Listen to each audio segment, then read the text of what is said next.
concerns in the African American community about how some police officers have killed African American young men and women have only been heightened now since the shooting in Minneapolis, where a police officer shot a man in his car to death, and his girlfriend was in the car as well, and even more heart-tugging, a 4-year-old child in the back seat of the car who witnessed this shooting and this man bleeding out.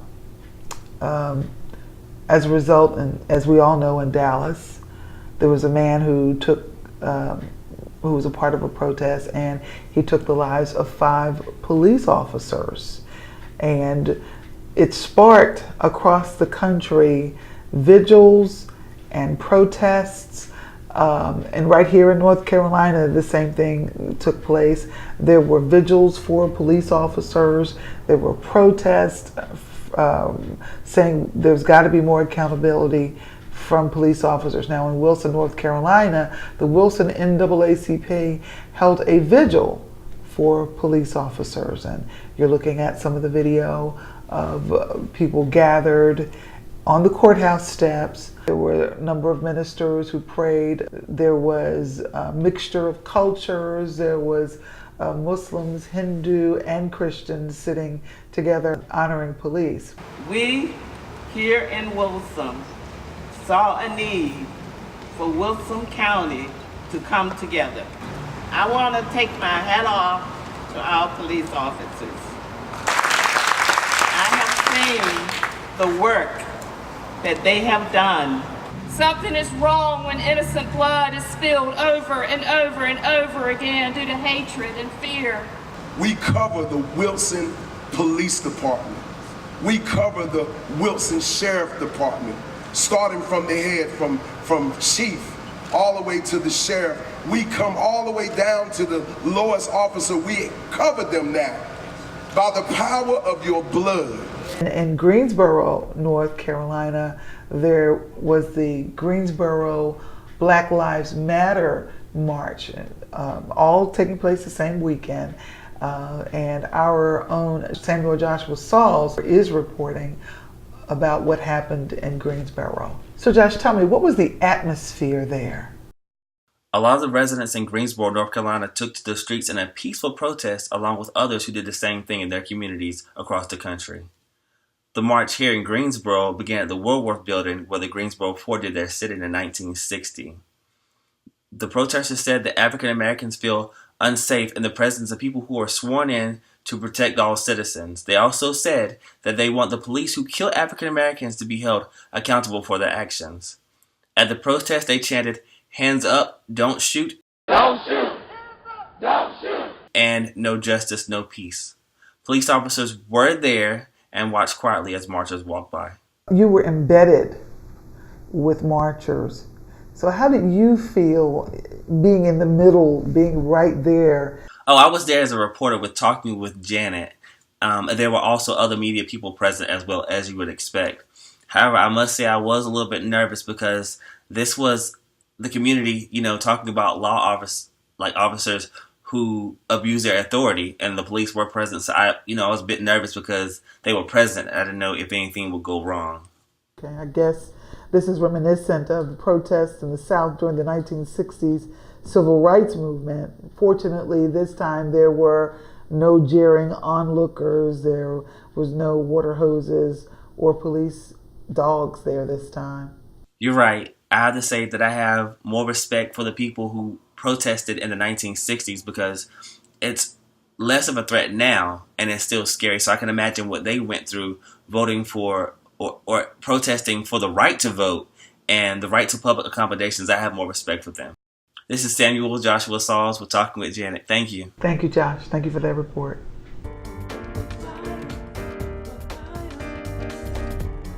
Welcome to the newest dialogue in politics, community news, human interest stories, entertainment, and information from Eastern North Carolina. Janet Conner-Knox is an award-winning journalist with more than 25 years experience in print, radio, and television. This is Talking with Janet.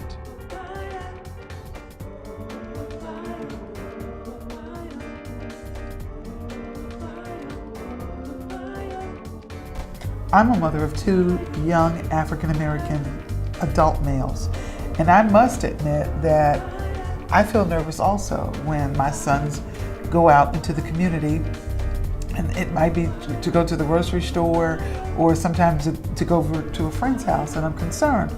I pray and I hope that they're going to come home safe and sound, and I call them all through the time. I guess I get on their nerves and say, is everything okay? Call me when you leave. So the tensions are across the country. Today, we have City Councilman Derrick Creech, who's going to be talking to us about how he feels about all of the tensions and what cities and elected officials can do to try to make things a little bit better and negotiate a coming together of the community and the police and sheriff's offices across the country. Councilman Creech, I guess I need to ask you, when you saw, I guess I should ask you, did you see the shooting? Yes, I did. You watched it? Mm-hmm, I did. What did you? Well, what I felt at the time was sorrow, a little shame, because I am a supporter of the police here in Wilson and elsewhere. And for a few individuals who put a stain on what the police department has been doing and are doing in my life and other individuals' lives. Yeah, there are individuals that have no business being on the police department. That's in all aspects of wherever you go, pretty much. But the problem is that this is nothing new. This has been going on, as far as I know, as long as I can remember.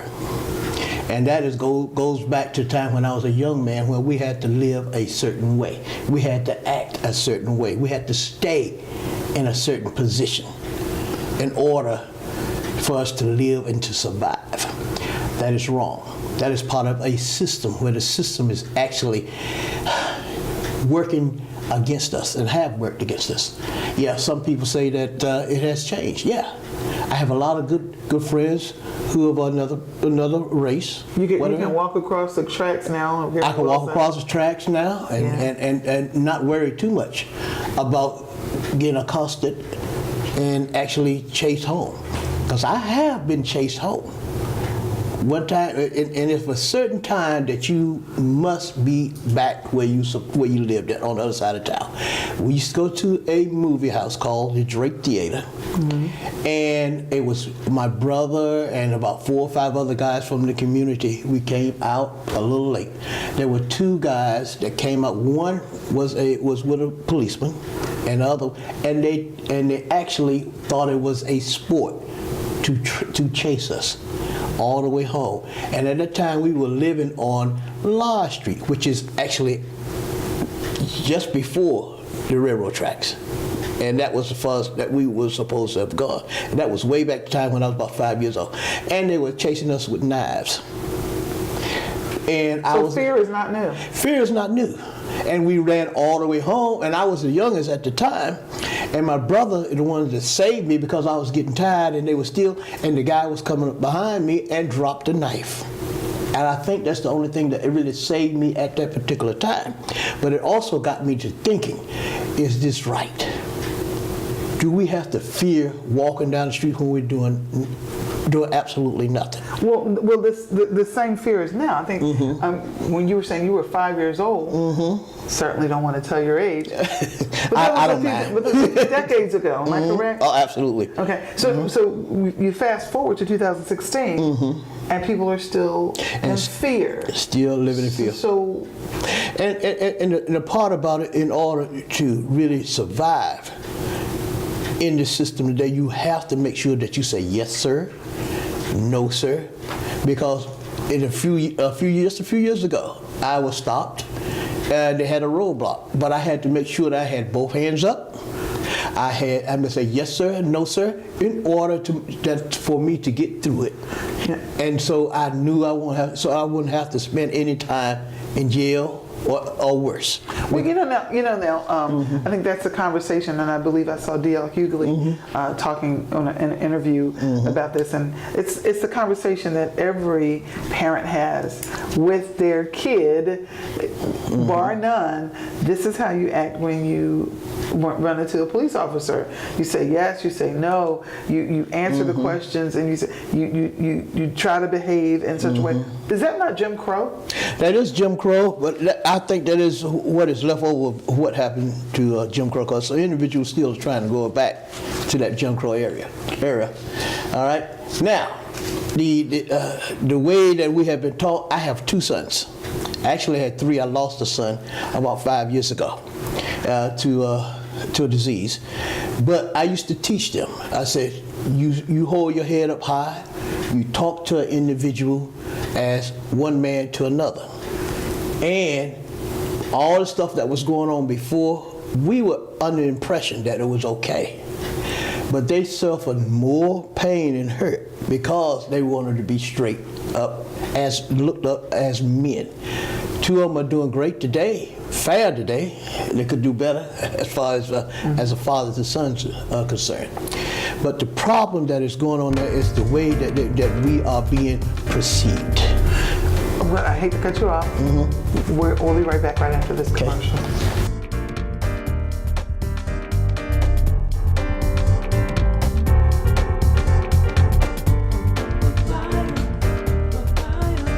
Brotherside Entertainment, LLC. Multiple award-winning, multifaceted, specializing in film, television, stage, new media, special events, sports, industrials, training videos, commercials, PSAs, and more. We produce unique, fresh, standout material that entertains, enlightens, inspires, and empowers. We expose people from all walks of life to untold stories, taboo topics, and colorful characters through the arts. We produce original content, and we're also ready to help you bring your project to life. Our prices are competitive. Creative and technical challenges can make or break a project. Our team is comprised of lauded filmmakers, actors, and musicians with a combined 20 years of field and academic training. Our work has garnered official selections and commendations at local and international film festivals. We aim to break down the walls that stand between you and your dreams. Visit us now at BrothersideENT.com, on Twitter at BrothersideENT, and on Facebook at Brotherside Entertainment.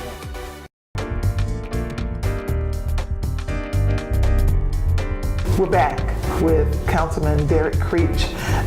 Before we left on break, you were talking about that you did your best to teach your young men. Yeah, I did my best to teach them to the point that they be young men and to look somebody straight in the eye, which was contrary to what I was taught in order to survive.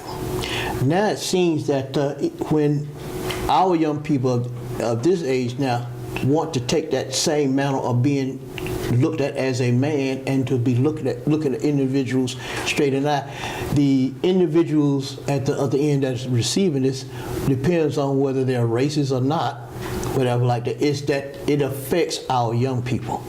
Say for instance with the policemen, and a lot of times with dealing with white policemen. And I've had my share of them here. And one thing I do want to say is that I love Wilson. Wilson is my home. I wouldn't be anywhere else because I was put here for a reason, back here for a reason. But I've had my run-ins with policemen who do not want you to look at them, who will not actually look at you as a person, and if you do not hold your head down, then they look at as being insulted.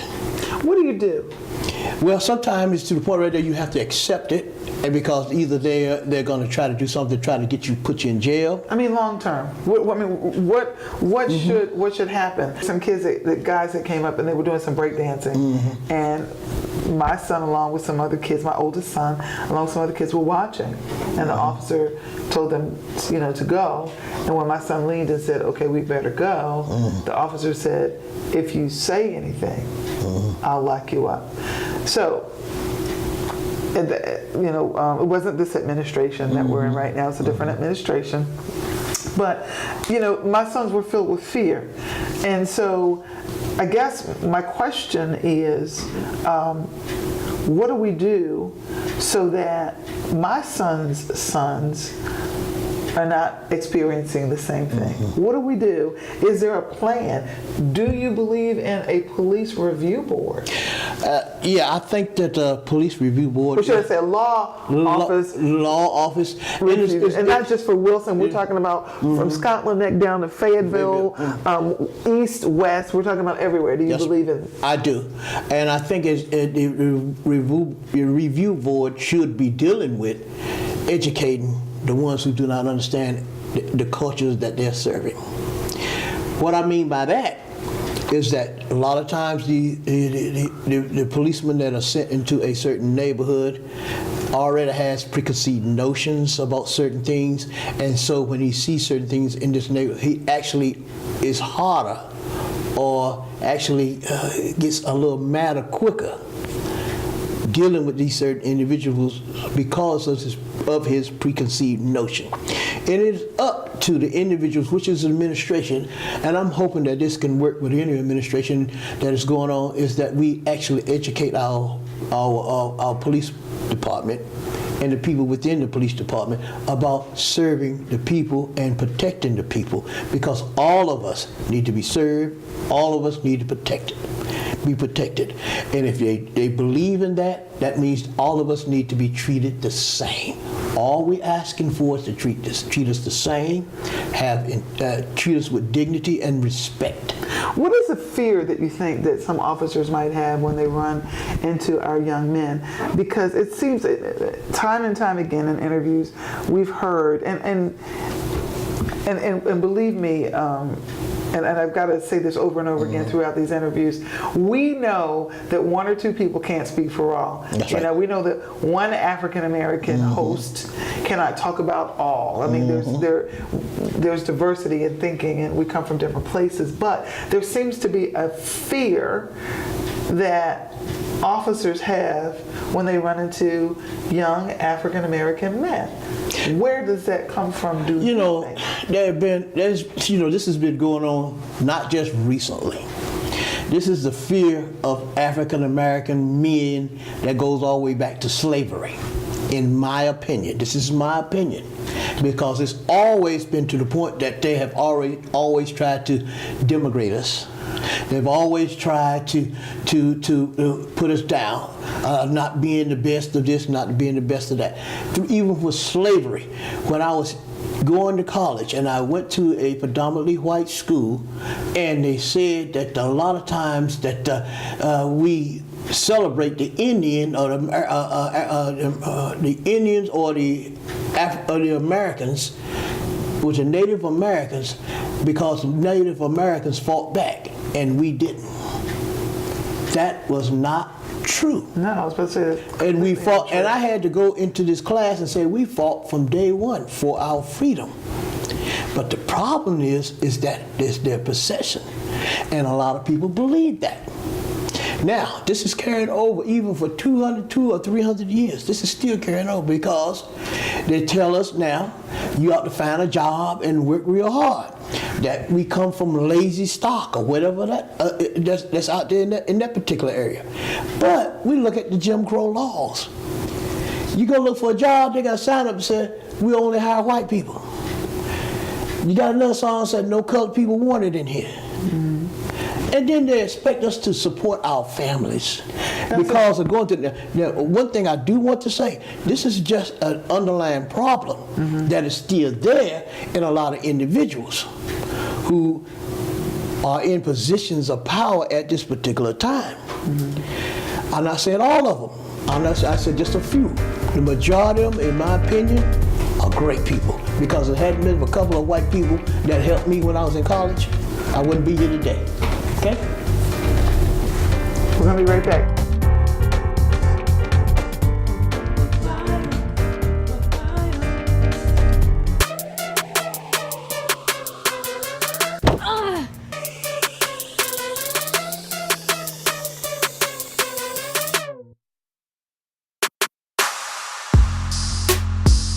Growing up can be a challenge. Tiffany and Jasmine are here. Did you not see the dirty looks that they were giving you? Yeah, but they're still our friends, right? I need to tell you something. Your little girlfriend, her father's in prison.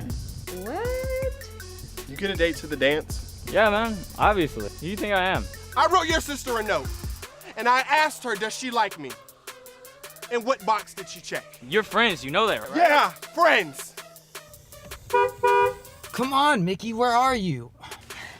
I'm coming. I'm coming. Hey, baby. No. What's wrong? I'm starting to think you don't understand what it means for me to be your man. Look, I just got you a gift. You don't listen. I already got this one. I told you to get something brand new. I'm sorry, Tom. Please, I'm sorry. I'm sorry. Get in the car.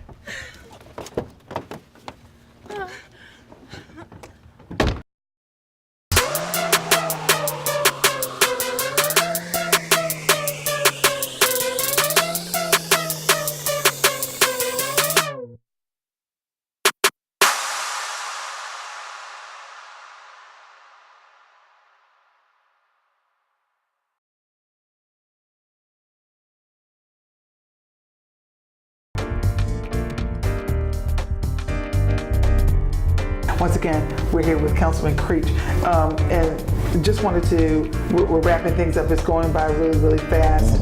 You have done a lot of work within your district and within the city of Wilson, and that, since that's where you're elected, and maybe some other folks, elected officials from some other areas might see. Tell us about a couple of your programs. Yeah, I have a couple of programs that I'm working on now with about building leadership in East Wilson. You know, a lot of times East Wilson is, you know, we looked at it, people have looked down to East Wilson a lot about not having individuals that live within East Wilson that are able to come forward and be as leaders. And but I beg to differ with them. That wouldn't be true. There are a whole lot of leaders Absolutely. that have come from East Wilson. We've got G.K. Butterfield. We got Judge Fitch. We've got our police chief Thomas Hopkins, who's a very, very good man. He's from East Wilson. The sheriff is from East Wilson. I mean, if you name our deceased head of the commissioners, Reverend Bishop Lucas from East Wilson. So there are lots of leaders. But what I'm trying to do is actually bring up young leaders, and teach them about character, integrity, and honesty. About being, if you're going to be a leader within our community, because that's what we had all the way back. So if somebody who wants to get involved with that program, can anybody get involved with that program? Anybody can be involved in it. And we actually work and teach, whether you have a degree or not. We work together to teach other individuals how to be leaders. We got individuals out there in the community now who want to be leaders but have no idea how to go about. They don't know the other individuals where they can go to and find what we call a mentor. And the Arms Around Wilson, the other segment, is the older crowd, where we work and find out the problems that are going on in East Wilson. We try to find solutions and work together. And one thing I do want to say is that I do not want to stereotype any individuals or any group. I work with anyone if they want to do something positive. Black, white, I don't care. The point is that we're trying to help each other because we're in this thing together. If East Wilson does better, then all Wilson does better. If we work together for a common cause, whether it's to work with the police department, work with the city of Wilson, working with the county commissioners, all of us need to work together. Yeah, we have different areas of cultures. We have different, disagreements and stuff, but we need to understand that we can disagree, but not be disagreeable. But we're looking to work together to change some of the things and some of the negative things especially some of the negative things that are going on in our community. That's what I'm about. That's what I'm looking for. That's what I want to do, is to attract everyone, to work with everyone regardless of creed or color.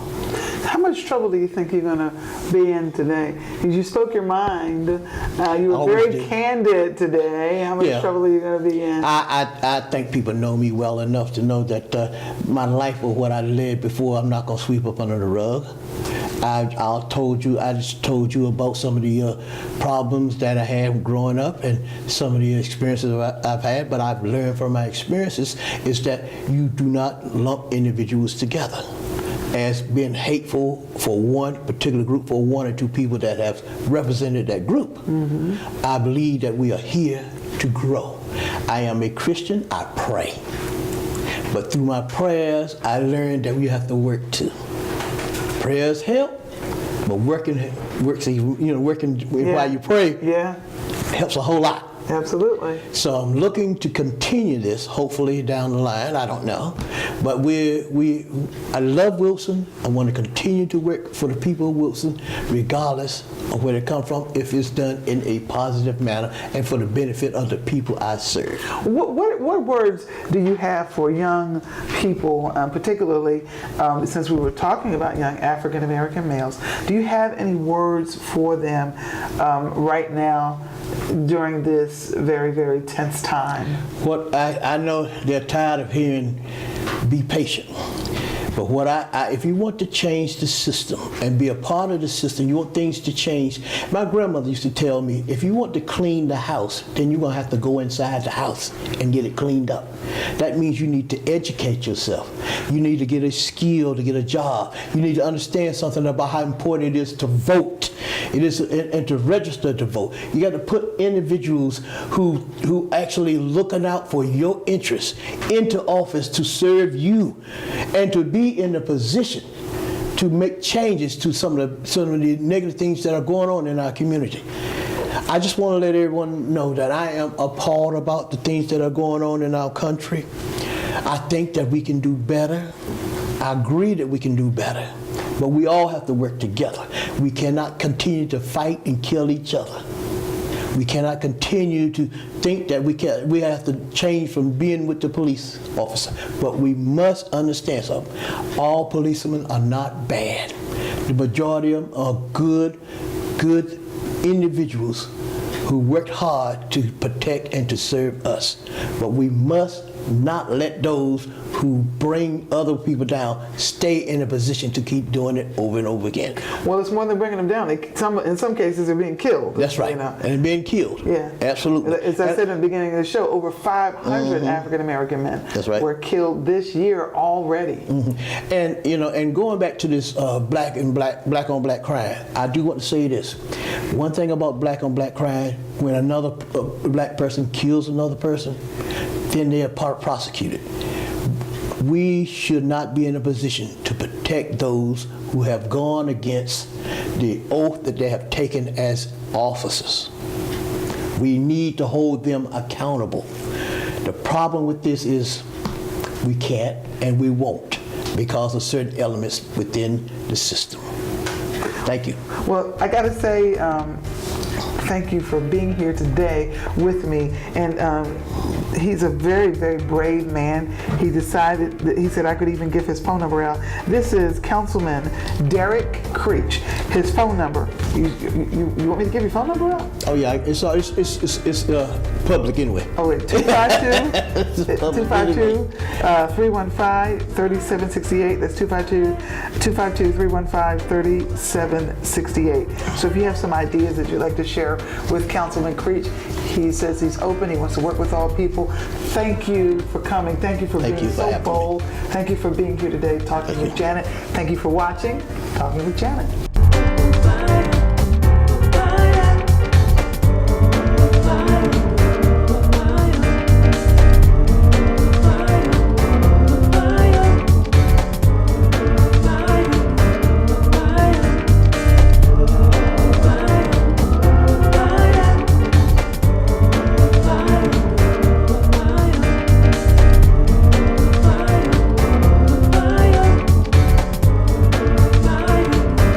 If you or someone you know would like to be a guest on Talking with Janet, please contact us by email, brothersideent@gmail.com. Leave your name and contact information. Without that, your guest will not be considered. This has been a Brotherside Entertainment production.